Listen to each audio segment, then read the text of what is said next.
Some metaphors are so deeply rooted, they persist beyond memory. Fire as defiance, fire as truth, fire as knowledge. The same flame that could burn this entire village to ash can light our way through darkness. The same flame that cooks my food can kill me. Fire resists easy labels: hero, villain, good, evil, even life, death. But no matter how nuanced our analysis, how comfortable we become with the discomfort of complexity, even the lack of absolutes contains an absolute. Fire burns. It always burns. What does this have to do with expression, with art? As always, I leave the meaning making to you.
We have come to our ritual of fire communion.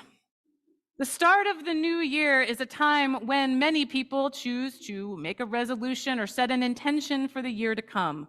Some people choose a single word on which to focus or reflect. Ritual helps to remind us of the commitments that we make to ourselves and to one another. This congregation observes a ritual for each season, for each of the classic 4 elements. In the spring, we observe a grand Unitarian Universalist tradition of flower communion, celebrating the element of earth. In the summer, we have our water communion, and in the fall, we have our bread communion, which celebrates the element of air. And now, in the cold and dark days of winter, we celebrate a fire communion. Fire can create and destroy. Fire warms our bodies and our hearts and our spirits. Fire reaches high into the sky. We forge so much in fire, and today's ritual will help to forge our path for the new year. So today, we're going to invite you all to lift up intentions for the new year and to let go of things from the past which no longer serve you. First, we're going to have a few moments of reflection on the things that we wish to lift up and those we wish to let go. And then we'll participate in the ritual of fire communion, and I'll explain that in more detail when we get there. For now, please settle yourself comfortably and give attention to those things you'd like to lift up on the winds of the new year. Perhaps you have a single word or practice you would like to begin or to change. Perhaps you have a single word that you've already picked as a guide and a touchstone for the year: generosity, kindness, conviction, heart, compassion. Also, give thought to how you'll treat yourself in the moments when you are unable to live up to your best intentions and expectations. Prepare to forgive yourself, to consider with honesty and kindness what you might do differently.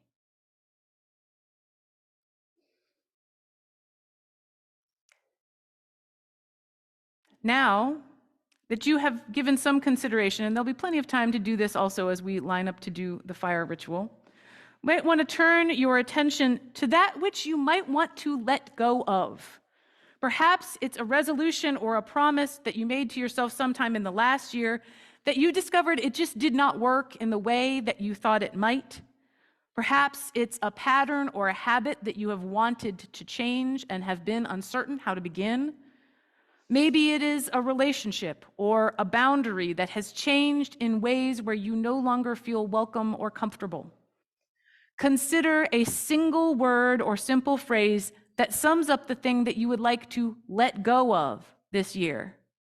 And again, give a thought to how you will show love and compassion to yourself if the act is harder than the imagining, as it so often is.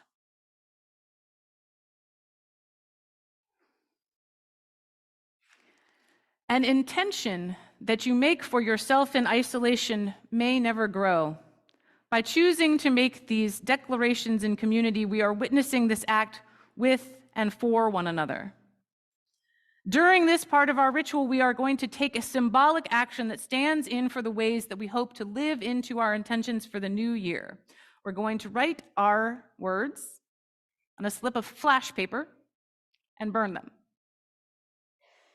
As the words are consumed in flame, those things we wish to release from the past will fly away from us, and those things we wish to pay special attention to in the future may be set in the winds ahead of us, reassuring us when we may feel we are losing our way. May all that you release here today cease to burden you, and may all that you intend for the future be lifted up to ease the way into that future which you seek.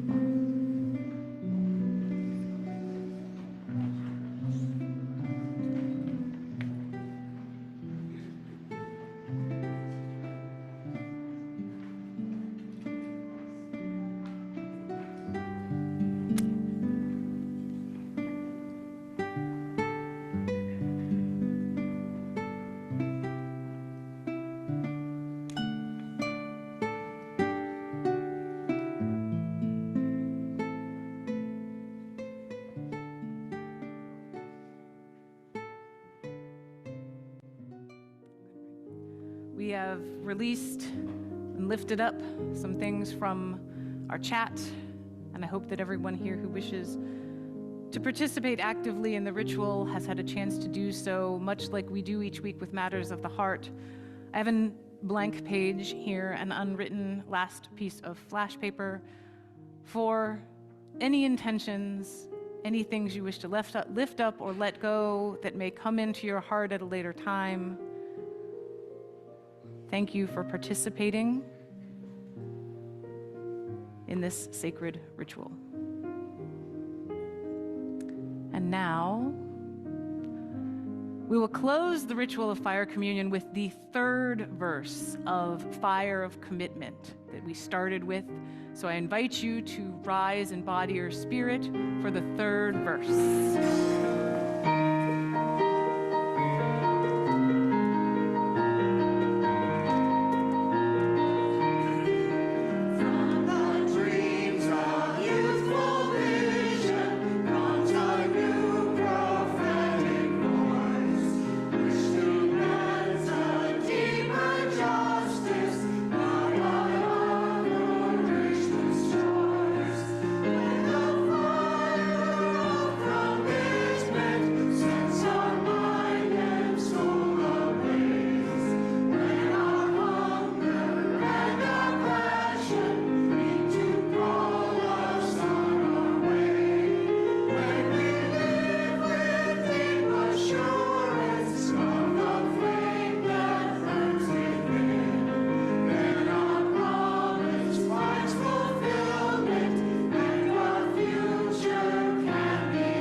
Our reading this morning is Blessing, Shouting at the Universe by Kyle Tran Myrie.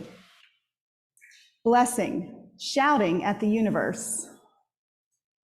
Before the performance begins, an elder addresses the people. I have to say, this reminds me of the early days. I was on the 18th one-way, see, so I've been on this moon longer than anyone here, almost longer than anyone anywhere. And while my memory of those times has degraded a bit, one thing that will always stick with me is the fire, the circle, and the song. Don't need any fancy equipment or know-how to do this. We just do it. Before we had a society, we had this. Before we had a government or even enough food to eat, we had this space where we could share and vent and show off and process and connect. And yeah, this isn't what saved us or will save us. Reading a poem in front of a bunch of people doesn't magically build the community we want to live in. Shouting at the universe doesn't change the universe. But I don't think change happens without the shouting. So whether it's causation or just correlation, I think if we shout and sing and talk and listen tonight, good things will happen.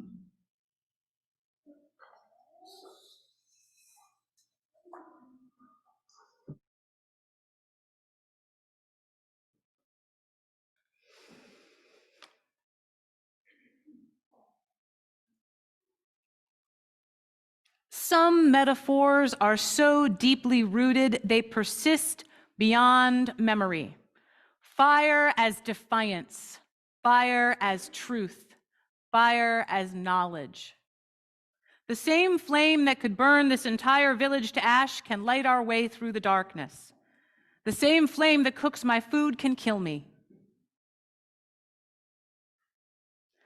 And while my memory of those times has degraded a bit, one thing that will always stick with me is the fire, the circle, and the song. Don't need any fancy equipment or know-how to do this. We just do it. Just do it. The fire, the circle, and the song. We don't need to be taught how to do this, how to tell one another stories around the fire, how to gather for warmth and stay for food, how to take nourishment of fire and make connections, and from connections to grow community. We don't need to be taught that, but sometimes we do need to be reminded. Fire as defiance, fire as truth, fire as knowledge. These words, both from today's chalice lighting and our reading, thank you very much, Denise, for great reading. They are from two different poems that both appear in poet, educator, and activist Kyle Tran Myrie's latest book, Not a Lot of Reasons to Sing, But Enough. This book is a cycle of poems that are set in a post-apocalyptic world where dissenters have been removed from Earth to colonize the moon, and a poet and his teacher, who's also a robot, move from small community to small community, sharing their work around fire-centered gatherings. Even this imagined distant future, humans gather in the same way we have always gathered, around a fire, to share warmth and light and story. Defiance, truth, knowledge. Each gathering in the cycle of poems starts with a blessing and ends with a bit of folklore about this future world. And the entire world asks us to imagine, of what future are these, the wild early days? Well, we are now here in the year of our Lord, 2023, and that is a number out of science fiction for me, and probably for anyone who's born in a year that started with a 19. We are in the wild early days of this year, this century, honestly, even this millennium, and we are only starting to fill in our imaginings of what the future might hold. Of course, a year can start any old day.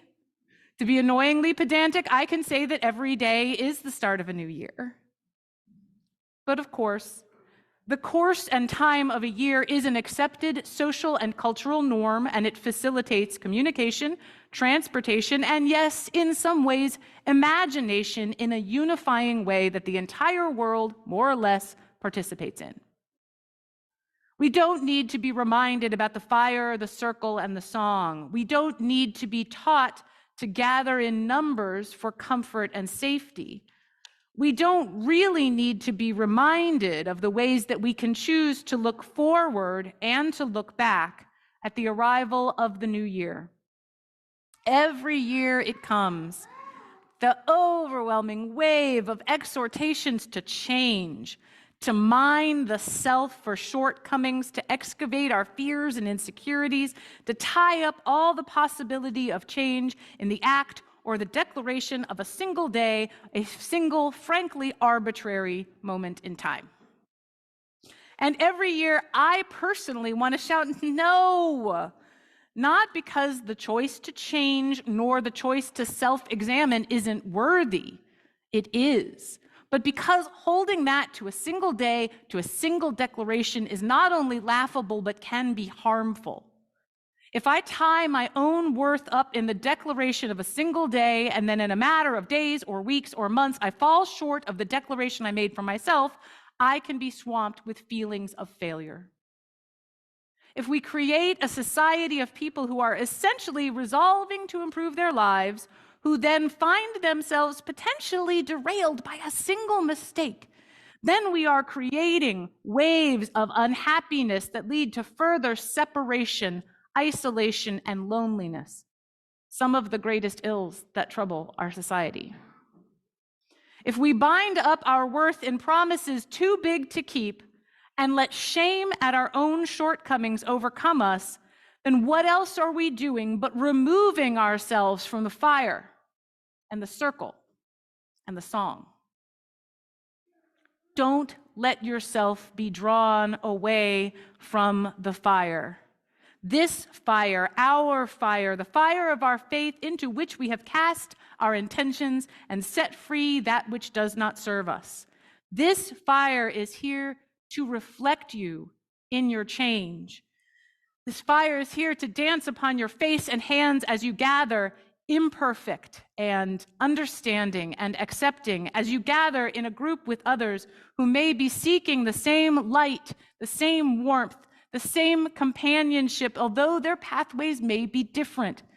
We come to this fire from different places, and when we head away from it, we will take different paths. To return to the words of our chalice lighting, fire resists easy labels: hero, villain, good, evil, even life, death. But no matter how nuanced our analysis, how comfortable we become with the discomfort of complexity, even the lack of absolutes contains an absolute. Fire burns. It always burns. What does this have to do with expression, with art? As always, I leave the meaning-making to you. I leave the meaning-making to you. This is both the great gift and great consternation of Unitarian Universalism. We do not gather around the fire to give you the answers. We gather around this fire to light the way to your own meaning-making. What is the thing that is of most worth to you? Bring it to the fire. What is the thing that most vexes you? Bring it to the fire. What fills you with sorrow? Bring it to the fire. What fills you with joy? Bring it to the fire. Fire always burns. Fire always consumes. Today we have let it consume some of our thoughts and our fears. We have let it consume our hopes to free them to the larger world, beyond the written page and paper, out into the great moving currents of time. We've gathered in a circle around this fire. We have sung our songs of lifting up and of letting go. We have made a collective shout to the universe. Shouting at the universe doesn't change the universe, but I don't think change happens without the shouting. So whether it's causation or just correlation, I think if we shout and sing and talk and listen tonight, good things will happen. Around this fire, we'll shout and sing and talk and listen. We'll pray and we'll consider and we'll argue and we'll struggle and we'll triumph and we'll weep and we'll laugh. We know the fire can harm us. We also know we can't live without it. The invitation of Unitarian Universalism is an invitation to join the gathering by the fire, to bring all that you have, all that you are, all that you aspire to be, and all that you wish you weren't, and to share them in the eternal gathering, to witness them on the face of others and know that you are witnessed, to lift up that which is of most worth and to let go of that where your energy is wasted. We arrive from different paths to where we have always been: the fire, the circle, and the song. Defiance, truth, and knowledge. Bring it all to the fire. So may it be. Are we ready? Sing along, when goes. See a hamba, when goes. See a hamba, when goes. See a hamba, when goes. See a hamba, see a hamba.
Please join us in extinguishing our chalice and your home chalices, if you have lit them, with these words.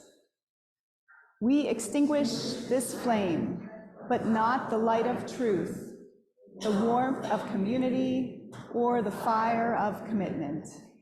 These we carry in our hearts until we are together again. We come to the end of our weekly service at the beginning of a year, at another time of ritual, another circle completed, a new circle beginning. Take all of these stories we have shared around the fire, take the circle into your heart, keep your heart lifted in song. So may it be.